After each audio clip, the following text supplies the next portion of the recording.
विधाते महाराज साहेब त्या ठिकाणी व्यक्त होत आहे. त्यामुळे जोरदार टाळ्याने स्वागत करा महाराज साहेब. हुरडा पार्टी राहिली थोडीशी बाजूलाच. तो कार्यक्रमाला आपण सगळे आलात.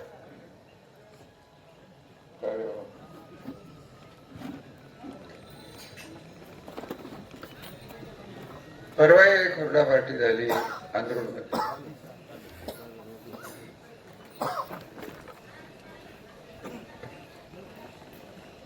या तालुक्यात इतके जेवण घेतली बघितली.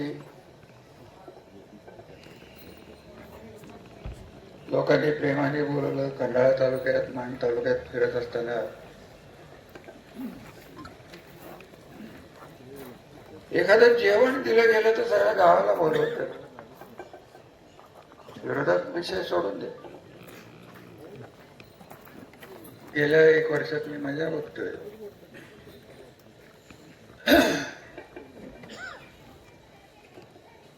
जातीवर बोलवलं जात.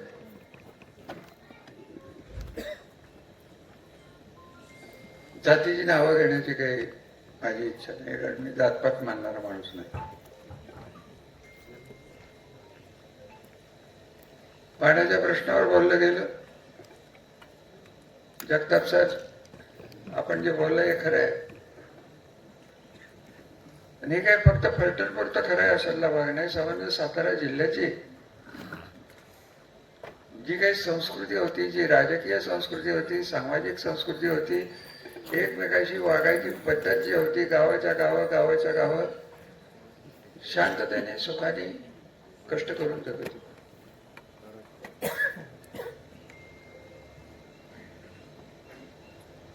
आपल्याला काही आज ओरडा पार्टीच्या निमित्ताने महाराष्ट्र राज्याबद्दल बोलायचं कारण नाही. इथं सर्वच माझे मित्रमंडळी आहेत, सर्व पार्टीचे मित्रमंडळी आहेत. मला तुम्हाला एकच विचारायचं आहे की इथं शिवाजी गावडे साहेब आले होते. मला वाटतं डॉक्टर पप्पू होते का? इथं कोण होते? सर होते. सरांचा त्यांच्यात माझा नेहमीच घोटाळा होता. डॉक्टर शिवाजी गावडे अभ्यासू माणूस. त्यांनी या प्रश्नावर मला वाटतं गोखलेला एक बैठक घेतली होती. किती मोजून 20-25 लोक होते. एवढी जर तुम्हाला दुर्लक्ष करायसारखी गोष्ट असेल तर आम्हाला आपलं स्पष्ट सांगा की पाणी गेलं तरी चालेल. कशाला आम्ही तरी भानगडीत पडून बाण पाडणं करत बसतो. इथं माळेगावचे डायरेक्टर साहेब आहेत ना.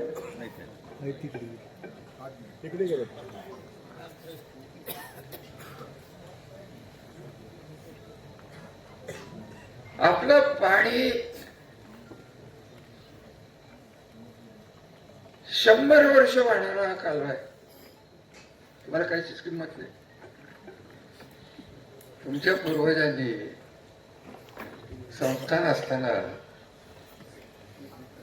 भाटघर धरण जेव्हा ब्रिटिशांनी बांधलं तेव्हा महाशिवाजी शेतकरी हे पाणी घ्यायला तयार नसायचे. का माहितीये? पाणी शिळे म्हणायचे. संस्थांनी ज्यांनी कालव्याचं पाणी घेतलं त्याला रेव्हेन्यूचा जे टॅक्स असायचा त्या काळातला, त्याला शेतकरी म्हणतो, तो माफ केला. आणि मग जी क्रांती सुरू झाली, या पाण्यात काही दोष नाही. इतक्या कठीण परिस्थितीतनं हे संस्थान केवळ विश्वेश्वरय्या आणि माझ्या आजोबा यांची ओळख होती, मैत्री होती, आणि त्यांची ती सवय होती की बाहेरची चांगली माणसं ओळखीने घ्यावी तर स्वतःच्या संस्थानात बोलवावी, त्यांचे विचार ऐकावेत. माझ्या आजोबांची सवय होती. तुमच्यातलं काही त्यांना माहिती, त्यांना तुम्ही बघितलं नसेल, आमच्याच पिढीने कधी बघितलेलं नाही. आमची पिढीत मला बघायला मिळणार तर देवाचं काय नाही. बरोबर माझ्या वयाचीच म्हणतो. मला एक सांगू का, ही लोक विसरतात. ज्यांनी 15 इंच पावसाचे हे संस्थान कर्जबाजारी होते ही पिढी गेली. ज्याने कारखाना नव्हता, साखरवाडी कारखाना नसलेली पिढी गेली. निरा उजवा कालवा नसलेला फलटण बघितलेली ती पिढी गेली. श्रीराम सहकारी साखर कारखाना नव्हता तेव्हा होणारे हाल ही पिढी गेली. आता फक्त सगळं मिळालेलं झालेलं उद्ध्वस्त. श्रीराम कारखाना नाव का गेला, कसा गेला हा विषय संपला. साखरवाडी संपला. शरगवाला पाणी नसतं तर आलं असतं. साधं लॉजिक आहे, याचं तर्क आहे. भोपाळव्याचे कारखाना निघाले, पाणी होतं म्हणूनच निघालं. कसा चाललाय मी काय बोलणार. माझ्यावर परत ईडीपीडीला काय सांगता येत नाही. माझी तयारी आहे त्याची. हे वकीलही तयार आहेत. सरकारला मागच्या भाषणात विनंती केली होती की माझं स्टेटस बघून मला महाराष्ट्राच्या तुरुंगात ठेवू नका. तिहार जेलला तिहारचा तुरुंग आहे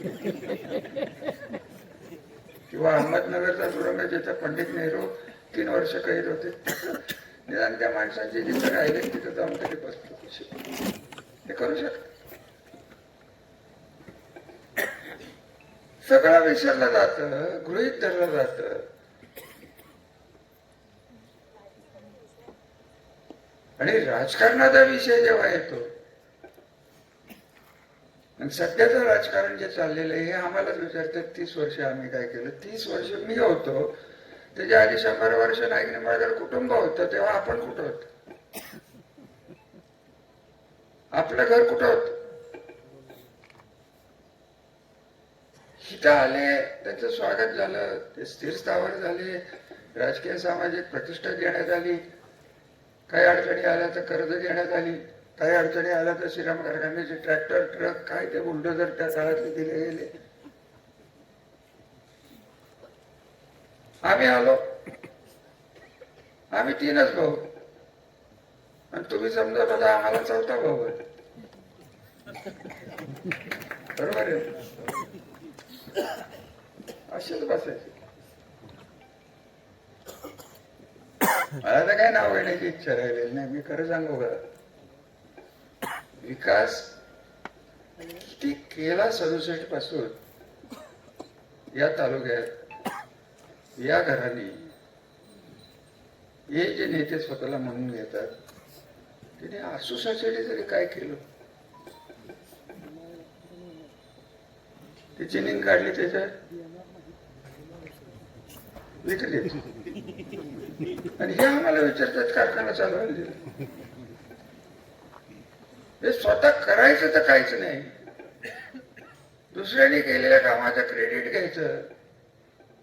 आणि आपण अडचणी झालो, ज्यांना आम्ही आमच्या घरातलं मानलं, ते आमचं घर आमच्याच भावबंधाने अडचणी जाण्याचा प्रयत्न केला. तेव्हा आम्ही त्यांना म्हणलं की तुमच्या साथीची गरज आहे.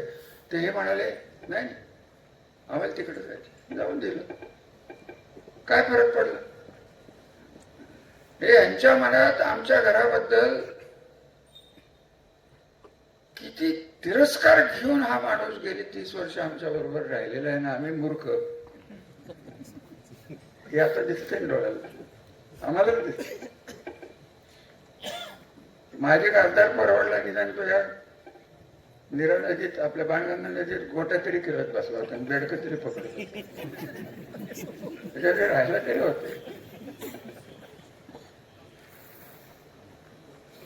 त्या अशा माणसाने आम्हाला फलटण तालुक्याच्या भविष्यावर बोलावं. यांनी नाही म्हणलं तरी एक चांगलं गेलं.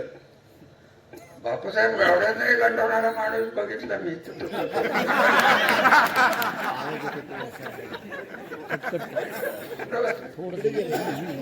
दादा बरोबर बोलला, बरोबर बरोबर. केवढी मोठी कला. असा कलाकार तुमच्यात येऊन राहिला, तुमचं नशीबच मोठं आहे. ही माणसं आम्हाला विचारतात तुम्ही दहशत दहशत मला काही कळत नाही. पवारवाडीचं घर इथं बसले आबांची चिरंजीव होते. अहो तुमच्या पवारवाडीच्या लोकांनी चिमणरावला बापूला विचारा की त्यांचे तत्व मुकादम तेव्हा होते चिमणराव इथंच कुठल्या तरी कोणा हाणा मारा झाला काय मला आठवलं तू काय मी चिमणरावला भेटायला गेलो बरोबर आहे. काय दहशत दहशत मी म्हणाल हा म्हणजे हे काय नवीन होतं का आणि आपण हे सगळे शांत केला तर हे घालवायला निघाले. कुठल्या तरी समाजाला कितीतरी टक्के व्याजाने पैसे दिले जातात असं मी ऐकलंय. बरं तर तुम्ही काय करणार आहे तेवढं बोला की मला कशाला बोलायला. मी सगळ्या जगाचा वाईटपणा घ्यायचा माणसा वाईटपणा मी घ्यायचा सगळ्यांनी वाईटपणा घ्यायचा आणि तुम्ही काय करायचं रात्री आले खुटक खुटक करत घातला हात घेतलं 5,000 टाकलं मग हे तुम्ही करायचं. पण आमच्या कार्यकर्ते 5,000चा रेट निघाला. अरे गावात येऊनच का दिलं गावात तिथं झाडलं असतं 1-2-4 गाड्या झाले असते ना तरी काय झालं. तुम्ही झोपायचं रडाच करायचं. आता काय चाललंय मुंबईत बघा भाऊ काय तिकडे निकाल लावून काय मुंबईचा आपलं संबंध सांगायचं तात्पर्य की आमच्या घराने केलंय तेच आमच्या पिढीत आम्ही केलं. जे संस्कार आम्हाला झाले ते का असं करू शकतात त्यांच्यावर मी बोलतोय. त्यांचा आणि मातीचा संबंधच नाही. जमीन असणं हे काय मातीशी संबंध नसतो. मातीची नळ ही रक्तात लागते आणि ते रक्त खरंच आहे. तुमच्या डोळ्यातलं पाणी आम्हाला बघवणार नाही परंतु हे सद्ग्रस्त तुमच्या डोळ्यात पाणी आणतील. तुमचा घरदार कर्जबाजारी करतील आणि परत तुमची मतं घेऊन जातील.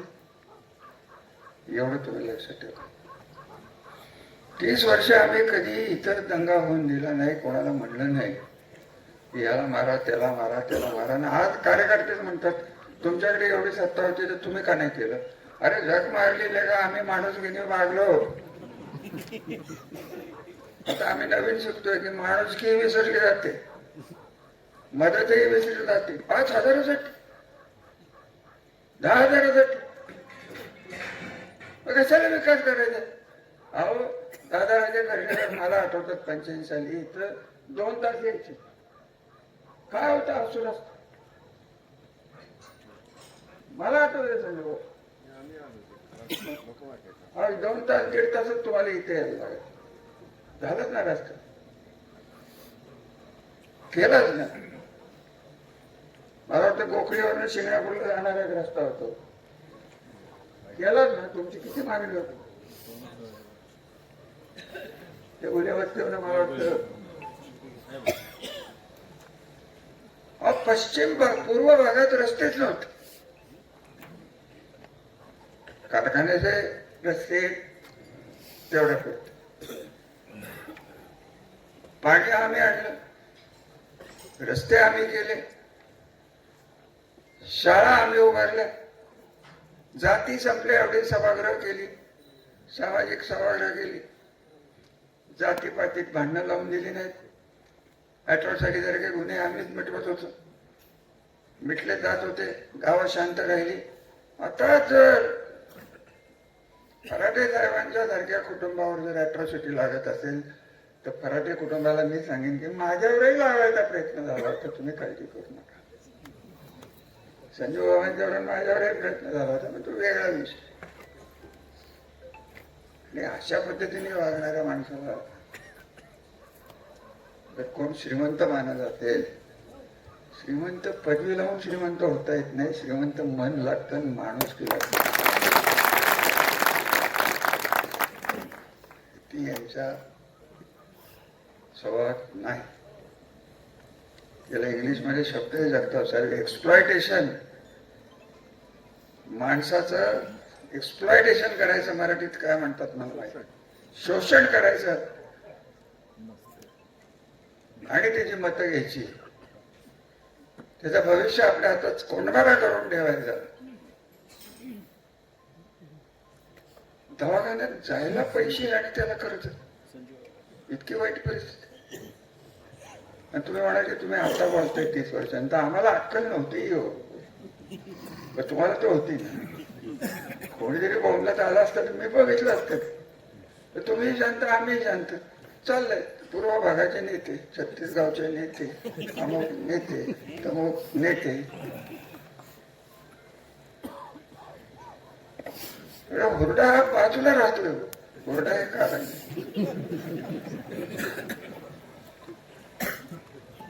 नगरपालिका गेली, सगळ्याच आघाडीवर ये महाराज. मग काय करायला? अहो या राष्ट्रवादी काँग्रेस, जाधव साहेब माफ करा मला, घड्याळाचं आहे, एक कार्यकर्ता त्यांनी तयार केलाय का? सगळं आमचं रेडीमेड घेऊन गेलेत मटेरियल, आणि आमचंही मटेरियल भारीच होत. ते आम्हाला कळलं की हे बनावट आणि ते बनावट. मला जी अपेक्षा आहे ते की मला आता आंध्रूला जे बोललो मी तुम्हाला बोलत दाखवणार. माझं वय 77 आहे. मला काय कुठली राजकीय संधी नकोय, राजकीय पद कधीच नको होतं. हे आमचे चिरंजीव धाकटे बंधू जर जरा आधीच जन्माला आले असते तर तेच आमदार झाले असते. एवढा माझा शिवाजीराजांचं मीच म्हणत होतो की हे लहान होते, 26 वर्षही नव्हते. म्हणजे कधीच काही मी आशेने काही फारसं किंवा पदाला हावरेपणा काही माझ्या डोक्यात आजही नाही. याच्या पुढे तर काय मिळायचं, आता याच्या पुढे काय मिळायचं राहिलं. मिनिस्टर होतो, सभापती होतो, गव्हर्नरच्या नंबर 2चं पद होतं. आता मला काही मिळवायचं नाही, परंतु मी जे 30 वर्ष घासून घासून घासून संबंध तालुक्यात जे घडवलं, शांतता तर घडवली का नाही एवढं सांगा. द्या उत्तर.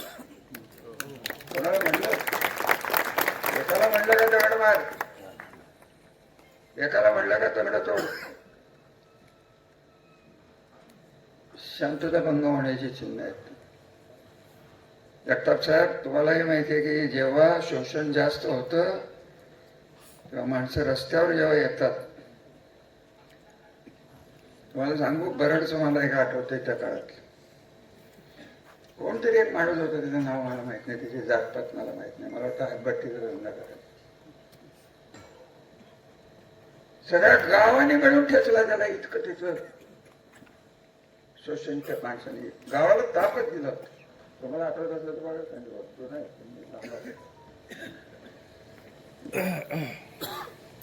अशी संस्कृती या गावात आणायची.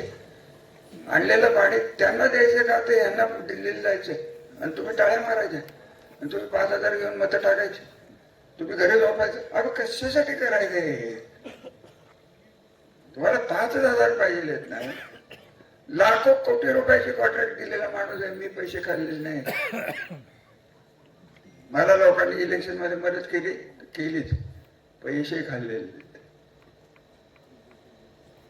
मागितले नाही, सहीला पैशाला किंमत दिलेली नाही, आणि हेच जग मारी झाली. ते हे रस्ता कोण करते? फलटण असू आपलंच आहे ना बाळ. त्याला एकदा मी विचारणार आहे, तू कसा पुढे आलास हे एकदा सांग किंवा. की मी आत्ता बोलणार नाही, त्याला हौस झाली आहे ना, ती फेडणारच आहे. आणि हे सगळं करण्यासाठी परवा जसं बोललो तसे मला आज तुमच्या आशीर्वादाची गरज आहे,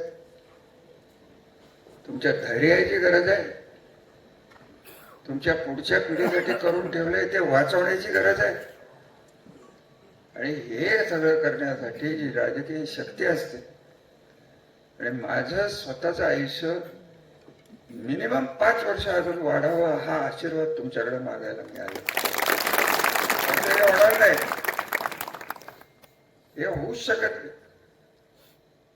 कोणाची हिंमतच नाही तुरुंगात जाण्याची. माझी आहे, चॅलेंज आहे माझं. माझ्यावर बरेच प्रयत्न झाले, सगळ्यातनं सुटलं. काय बोलायचं, ते पत्करलंय, ते पटलंय, ते केलं नाही. काय कसला पक्ष, कसलं काय घेऊन बसताय, कसलं काय. हे एकनाथराव शिंदे साहेब आले, जाणीवपूर्वक आम्ही निर्णय घेतला. मी आहे तिथंच राहील. का घेतला? आमदार साहेब काय बोलले, आता हे बजरंग खटक्याला विचारून आम्ही इथं खटके वस्तू द्यायचं. गाव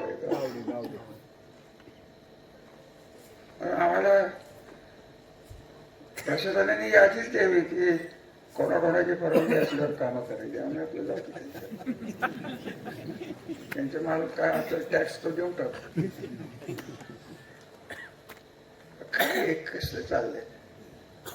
मला तुमची कीव येते. मी तुम्हाला खरं सांगू का, माझा आयुष्य मी वाया घालवलं का नाही घालवलं मी सुखी समाधान नाही. माझ्या ज्या दिवशी डोळे मिटतील त्या दिवशी माझ्या डोळ्यासमोर फलकवडीचं पाणी आल्यानंतर म्हाताऱ्या बायकांनी पाणी ओवाळताना जे त्यांच्या डोळ्यातलं पाणी आहे, एवढंच चित्र दिसणार.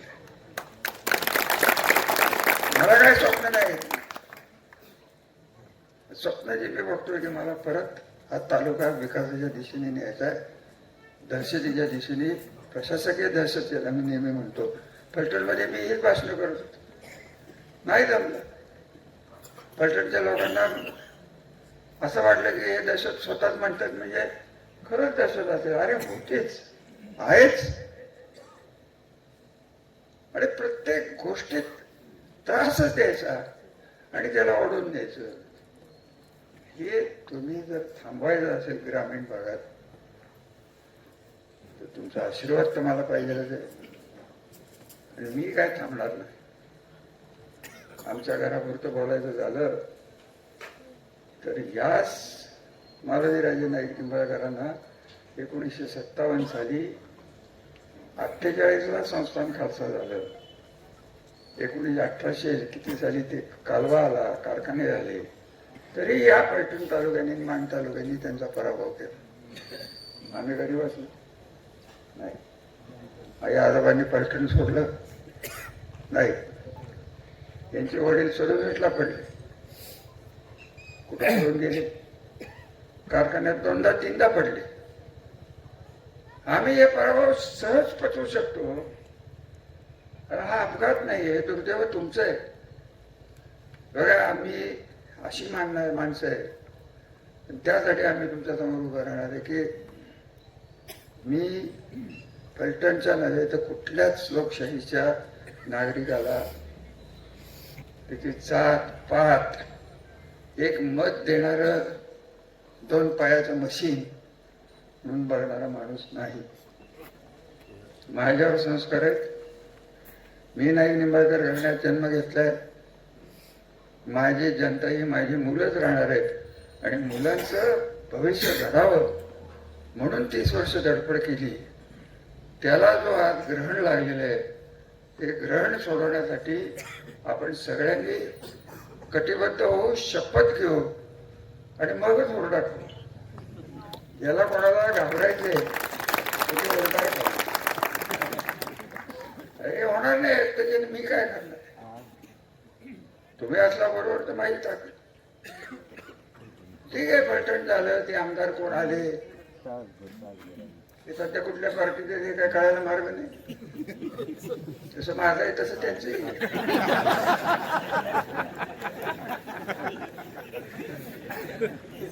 आम्ही भाई होते ते. तुम्ही तरी कुठे आता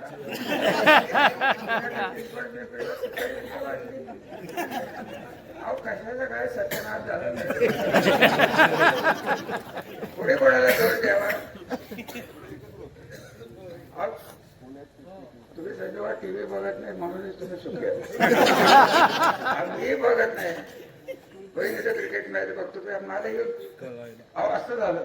व्हॉट्सअप जबरदस्त युनिव्हर्सिटी आहे जगात एक व्हॉट्सअप युनिव्हर्सिटी.